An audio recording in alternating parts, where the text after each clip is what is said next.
We are now set for our amateur main event of the evening, which is one fight I know a lot of people have had circled on their fight card for a long time, mainly because of the return of Fadi Shuman, but also taking on a very tough fighter in 3-1 Canadian Anthony Romero. That fight will be underway momentarily. We're going to send things back up to our ring announcer, George Phillips, to get us set for our amateur main event of the evening. Ladies and gentlemen, our next bout of the evening is scheduled for three 3-minute rounds and takes place in the 155-pound weight division. Brought to you by True Image Tattoo Studio. Introducing your combatants. First, fighting out of the blue corner, please welcome Anthony Romero. Anthony Romero, the third Canadian fighter on the night, trying to pick up their first win, Jesse. A team that doesn't often come into Ohio and PA territory and go away winless. So maybe a little bit of added pressure here for the genius Anthony Romero in this fight.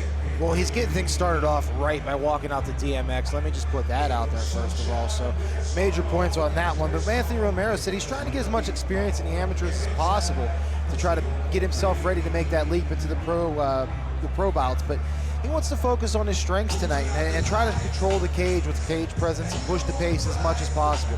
But yeah, like you said, I mean, it's not very often that we see that team come down from Toronto and not walk out of here with the win. Not to put much added pressure on Anthony Romero, but a lot of people are looking to get another look on their eyes of Fadi Shuman as he returns tonight. Exactly, and I think I told Chris Bonfoco I wouldn't mention that he's a Taekwondo black belt, but the coolest thing I think about that is he's a lifelong martial artist. Got his Taekwondo black belt when he was 11 years old. Now is a Jiu-Jitsu black belt at 19 years old. Very, very impressive specimen for just a 19-year-old kid to be that well-rounded in martial arts, a lifelong martial artist, as we mentioned, and now already in his 5th MMA fight after having made his debut less than a year ago. Yeah, the kid's an excellent little fighter. We've seen him in Pinnacle here a couple of times. I was always looking forward to see him get back in the ring. Like you said, he's an excellent martial artist. Even though Joe Rogan does kick you money every time that you mention Taekwondo, we'll let that slide. But yeah, like you said, lifelong martial artist, and that goes a long way for any of the parents that are out there listening. You know, it kind of teaches your kids discipline, but it puts you on the right path. You know, you always want to try to be cautious of your health and your weight, and try to always be at a performing level. So when you build yourself up that way from youth, either through wrestling or in some cases Taekwondo, when you reach an adult level of competition, you've been doing this your whole life. So you can see here now at the shot that he's very calm, very relaxed, just like he was backstage. We keep making reference to that Canadian locker room, how they were loose and having fun. And Anthony Romero was one of those people that was moving around, very loose, all smiles. Pleasure to talk to. Also very experienced in Muay Thai and kickboxing. So as I mentioned, a guy who's been in competition pretty much his whole life. And I think that he mentioned this, he's excited to finally go out there and get some competition against a very, very high-level opponent, and maybe that's going to bring out the best Anthony Romero that we've ever seen. He gets the final touches, heads into the cage. George Phillips going to bring out his opponent. His opponent, fighting out of the red corner, please welcome Fadi Shuman. Fadi Shuman, a young guy who a lot of people are excited to see make his return to the cage. And I'm one of those people that I'm also excited to see his return. As we take a look here at the teletape between these two guys, you see the 4-2 Fadi Shuman, 23 years old, has a 1-inch height advantage, and both of these guys coming in under the 155-pound limit. As we mentioned, Anthony Romero is just 19 years old, but has been more active than Fadi Shuman has in the past 2 years. Yeah, Fadi Shuman said that when we talked to him backstage that he feels like he's been on a roller coaster line for the last 2 years, and finally he's at the front of that line. He gets to get on the ride. He's excited to be here. You can see him bouncing around on his walkout. He's in a great mood tonight. He's ready to get back in the ring. A lot of the fans are excited to see it. I'm excited to see it. It's a fantastic card so far. I don't expect anything less out of this fight, but you know what? Being out of the ring for that long might prove to be something too much to overcome, especially against a competitor as game as Anthony Romero. We talked about how much experience he's got in that short little bit of time, and always being a lifelong martial artist. Ladies and gentlemen, our next bout of the evening is scheduled for three 3-minute rounds and takes place 55-pound weight division. Brought to you by True Image Tattoo Studio. Your referee once again is Bill Bookwalter. Introducing your combatants. First, fighting out of the blue corner, this mixed martial artist stands 5 feet 10 inches tall and weighing at 155 pounds. 4 MMA contests, 3 victories against 1 defeat. He represents Modern Vision MMA and hails from Welland, Ontario, Canada. Please welcome Anthony the Genius Romero. His opponent across the cage to my right, fighting out of the red corner. This mixed martial artist stands 6 feet tall and weighing at 154 pounds. 6 MMA contests, 4 victories against 2 defeats. He represents the Mat Factory and hails from the city of champions, Pittsburgh, Pennsylvania. Please welcome Prince Fadi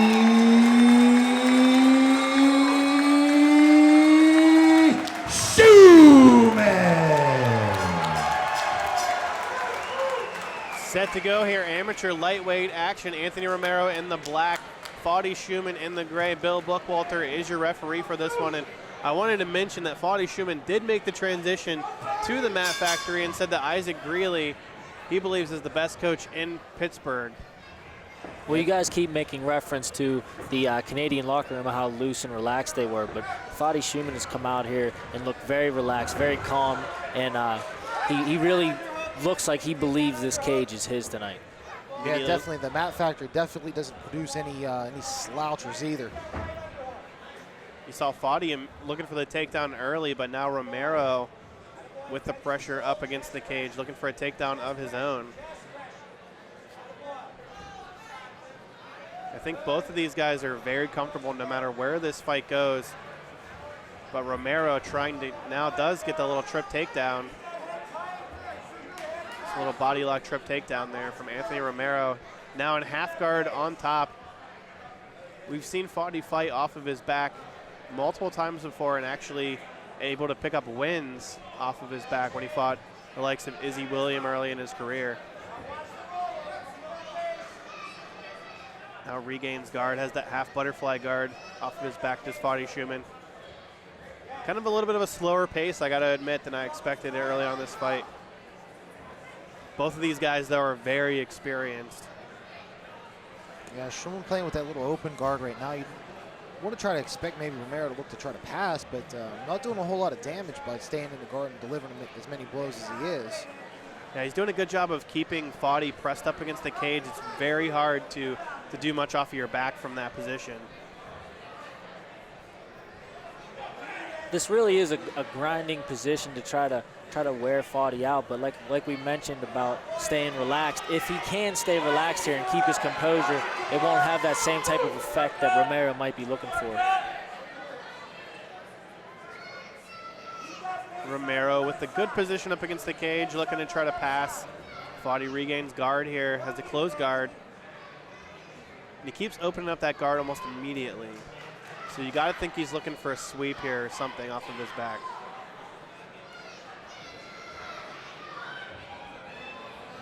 As you mentioned, Jesse, interesting that Romero not really looking to pass, even though the guard of Fadi has been open for most of the fight. Yeah, I mean, it's not that he's in a bad position, but you would just think that somebody that has the grappling accolades that he does, he would just look to try to pass to get into something that be able to set him up to take advantage of that instead of kind of, I don't want to say not delivering blows here, but. Yeah, Fadi throwing up the legs, looking maybe for the triangle. Trying to escape out the back door here. Romero stays on top, lands a couple of big shots there. He actually has been able to do some damage inside the guard of Fadi Shuman. We'll see Fadi trying to escape out of here and survive these closing seconds. Round 2 of the scheduled 3-round contest in the 155 pounds. Good round there, though, for Anthony Romero. spent almost the entire 3 minutes on top, and Fadi Shuman really working off of his back. And MMA, it's tough to win rounds off of your back. I mean, it's not difficult to get wins, but it is difficult to win rounds. And I have to definitely give that one to Anthony Romero. He was more aggressive. He dominated the position. He didn't let Fadi get too much any offense generated. And definitely, I think he took the round. One thing as well, too, like I mentioned earlier, Fadi being as calm as he was before the fight and loose as the fight started, you know, sometimes that can hurt you. You know, you need to be a little bit nervous. You need to be aware at all times, and you need to be able to capitalize at the drop of a dime on a mistake that your opponent might make. So sometimes being too confident and too relaxed can actually come back to bite you in the butt. We saw that scramble there in the replay. Anthony Romero doing a good job of staying up, ending up on top and landing a couple of big shots there. That left hand, I actually missed. That left hand seemed to be pretty heavy there. Ready to go for round number 2. The kick from Romero. And Fadi has, you know, quite honestly been known as a slow starter in his career. Stiff little jab there from Fadi. Shuman now again looking for a takedown. Romero still doing a good job of turning off the cage, keeping his back off the cage. Shuman has that whizzer on the right side of Romero. Nice knee there. Good job grasping the hands on that double leg. Romero's just very relentless right now and kind of imposing his will on Fadi, which is a little bit surprising, to be quite honest with you. Yeah, it's not too often that you see somebody come out of Mat Factory and get taken down twice. And Romero now looking to posture up. Has that right foot. He seems content to stay in guard here and try to drop punches, but he is landing. And that last left there was right on the temple of Fadi, and I wonder how much that shook him up. As you mentioned, Fadi has taken a lot of punishment in fights before and come back and won. His last fight, though, this is very eerily similar to his last fight against Eric Bledsoe, in which Bledsoe was able to really out-wrestle him for the majority of the fight. Watch your flower sweep, watch your flower sweep.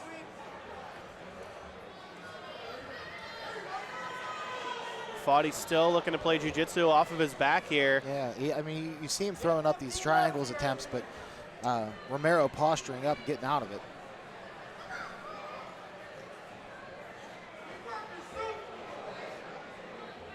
Little kick there from Fadi Shuman off of his back. Of course, no kicks to the head for the amateurs. 1 minute, Anthony, 1 minute. Appear to be accidental. Shuman now looking to grab that left arm of Anthony Romero. Chris Bonfoco in the corner of Anthony Romero screaming at him to pass the guard. He's unable to. Another little scramble, and they end up pretty much in the same position where they were before. Stay on top, there, you got 30 seconds. 30 seconds.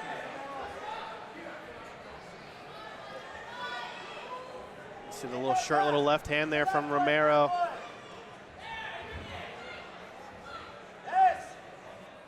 And these guys appear to be, I believe they're about the same height, but just the long legs of Fadi Shuman really are tough to get past for Anthony Romero. Yeah, you saw doing a good job here, though. Nice little left hands, even though they're not heavy shots. Still scoring points. I'll tell you what, if Fadi doesn't come out and make some big changes in this third round, Canada's going to get their first win here tonight. Yeah, definitely. That second round went to Romero, I think, as well. He's more aggressive. Fadi's just not able to generate any offense here. And you gotta wonder, after 2 years out, if the cage rust really is affecting Fadi Shuman. I know he trains day in and day out with guys like Damazada and Chris Dempsey, but going in there live against a guy who's trying to take your head off is a different thing. It's very different, and not only just that, it's game speed.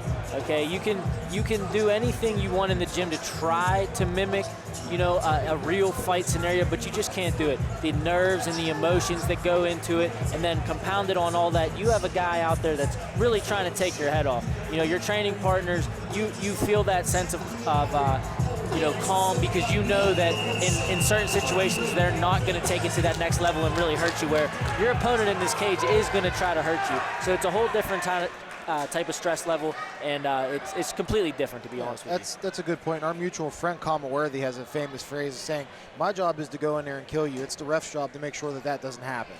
So yeah, it's really tough to try to recreate that sort of an atmosphere in the gym. So yeah, ring rust may be a very real thing in this situation. We've got a little bit of a water spill to deal with. Looks like that's taken care of. Fadi getting the crowd pumped up here before round 3. He needs to get himself pumped up. I want to see him do something drastic here right off the bat. Well, he's got to empty the gas tank here in this next 3 minutes to try to get a win. I think everybody's trying to score the first 2 rounds for Romero. You have to. And Romero just appears to be the stronger fighter in the clinch here. Fadi now has the clinch up against the cage. Oh. There's a couple of shots. Romero with the hips. Able to stay on his feet, at least for the time being, as Shuman looks for the single leg. Good job by Romero, staying on his feet. Shuman looked with that tie clinch. And he does not want to be up against the cage with Romero. We've seen this for the last 2 rounds. He gets pushed up against the cage. Romero able to secure the takedown as he does this time as well. Moves into a half guard. Shuman looking to fight out though. Good wrestling here from Anthony Romero. And you gotta believe this is exactly where his corner wants him to be in this fight. In the half guard of Fadi Shuman, looking to throw some ground and pound. And Romero weathered the storm there. Fadi had to come out and do something out of desperation there, and he did. But at the same time, Romero was able to weather that storm, push him up against the cage again, and bring this back into the type of fight that he wants it to be, and that type of fight that won him the first 2 rounds.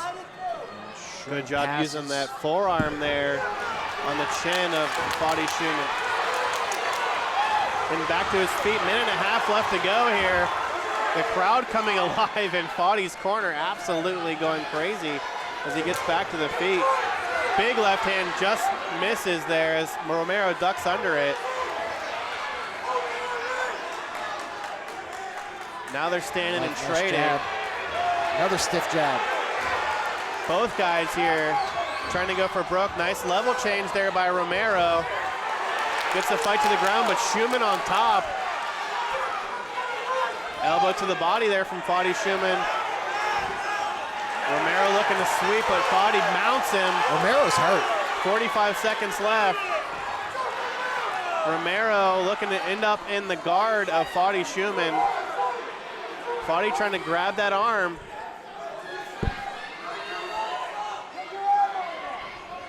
.30 seconds left. Fadi really took control there for a minute, but he needs to finish strong here. Yeah, he wouldn't have to throw this omoplata. Yeah, looking for an omoplata. Romero doing a good job of defending here. Looks like he's going to run out of time here, but Jesse, you're right. Romero seems hurt here. It seems like he hasn't cleared those cobwebs yet, but I think he hung on long enough. Sure, a little scramble there. Romero back to his feet. Fadi gets another takedown here at the end of the fight, but it's going to be too little too late, at least on our scorecards. Great fight there. Tremendous fight. Absolutely tremendous fight. Back and forth. Both guys brought it, and both guys just refused to give up through multiple issues there in that fight. Yeah, I think, David, you mentioned that Romero was the stronger fighter, and I think that was pretty evident, and it played to his part, or to his favor for the whole fight. Is he able to keep Fadi Shuman on the ground for most of the fight, and pose as well, as Bill said, really kind of control himself. But here we looked into the 3rd round when Fadi started to open up. I do believe he hurt him a little bit. I think he caught Romero on some big punches, maybe kind of put him on clear streak for a minute, wasn't able to shake the cobwebs. Here's the replay. This is the end of the fight, and you see Fadi Shuman getting that mount. And really the interesting thing was he was going for the submission more than just trying to pound out Anthony Romero there. That may have cost him a little bit there at the end, as you had that great position, great spot for ground and pound, and Romero able to actually end up back on his feet at the end of the fight. Yeah, we're going to get our first decision of the night, I believe, right? Yeah, the second decision of the night. Yeah. I believe we have it 29-28 for Romero on our scorecards. I think Shuman stole that third round. But Well, he probably definitely not took that third round, but like you said before, it was just a little bit too little too late. Those first 2 rounds were just too dominant by Romero, and Fadi just got started a little too late. It's pretty simple. I think for a 19-year-old guy, very impressive performance. We see maybe the coming out party here for Anthony Romero inside the Pinnacle cage, and George Phillips has our official result. Ladies and gentlemen, before we go to the scorecards, another round of applause for a hard-fought 155-pound contest. Final bell is rung and your judges have spoken. All 3 judges saw it the same, 29-28 for your winner by unanimous decision from Modern Vision MMA, the genius, Anthony Romero. So Anthony, my first question is, why do they call you the genius? I fight smart, had an awesome game plan by Chris Monfoco himself, and it worked fantastic, as you guys at least I saw. Seemed like a pretty genius game plan for a very aggressive striker in Fadi Shuman. I thought you did what you had to do to get the win. We're very happy to have you back in the Pinnacle cage. I was never so excited to hear your fight in Canada had gotten canceled so you could come fight on a Pinnacle card. So man, I hope you enjoy the rest of your Easter. You fought a great fight. Who would you like to thank? I would like to thank my wonderful parents at home. Hi, Mom and Dad, I love you guys so much for everything you've done for me. Simon and Mirna, hi guys. My coaches, Matt DeCenzo, Chris Monfoco for all their help. All of Team Ascension, my training partners that fought today. Awesome job, super proud of you. Thank you very much for everyone who came out today. Thank you for your support for Pinnacle, and thank you for Pinnacle FC for bringing me back. And I'd love to come back again. We hope to have you back. From Welland, Canada, Anthony Romero.